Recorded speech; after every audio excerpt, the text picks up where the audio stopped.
okwongerayo mu kkowe ly'ebyobufuzi ebibuuka bitalaganye bikubagana empawa wakyaliwo okusika omuguwa wakati b'ababaka aba FDC abagamba nti terina kusindika muntu agenda kugikiikirira mu lukiiko lwa paalamenti. Omu ku bawakanya kino ye mubaka omulondo wa Kawempe Mubaraka Munyagwa atanyigirwa mu nnoga.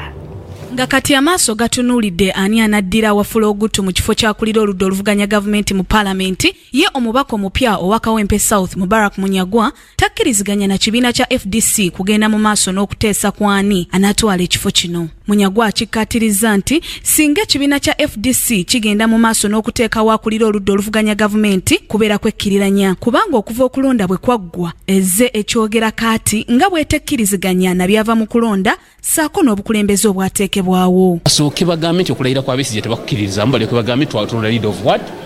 Opposition. Naye babanga bagamba nti Besigye is a legitimate president, Besigye awangula, Besigye yalayira tuve ku bigambo bya leader of opposition, n'obufu bwa opposition wonna tubwesonyiwe. Yes, naffe tulina kuvaayo na government chief whip, parliament ne cabinet mu parliament. Ate ye omubaka omupya akiikirira munisipaali y'e Kasese Robert Sentinale ayawukanye ku munne Munyagwa n'ategeeza ng'omubaka Winikiza bwagwana ekifo ky'okukulira oludda oluvuganya olw'ensonga nti mukulembeze mulungi ate nga yaliko nampala w'ekibiina kya FDC. Kuno agasseeko nga bw'ayagala anaakulira oludda luno okuteekawo obumu mu bibiina eby'oludda oluvuganya omuli ne DP. Guno ndibadde njagaliza ekifo kya leader of opposition ultimately ye Honorable Winikiza mbaka w'abakyala w'e Kasese district. Yaliko chief whip wa opposition, mulimo yagukola bulungi. Kinandibadde njagala akole kwe kulaba nti atugatta ffenna ebibiina by'obufuzi opposition parties. Iridde omuntu omulala definitely nja kubeera disappointed naye tujja kukola naye. Ye akiikirira Aswa Regan Okumu ategeezezza nga FDC bw'ebeera teyekkiriranyiza ng'ereese omuntu olw'ensonga nti paalamenti ekitongole ekyetengeredde. About speculation. It is not about speculation. I say everybody is competent. You see, we are not swearing in the executive. The positions that is going to be held in parliament is not going to be the position of executive.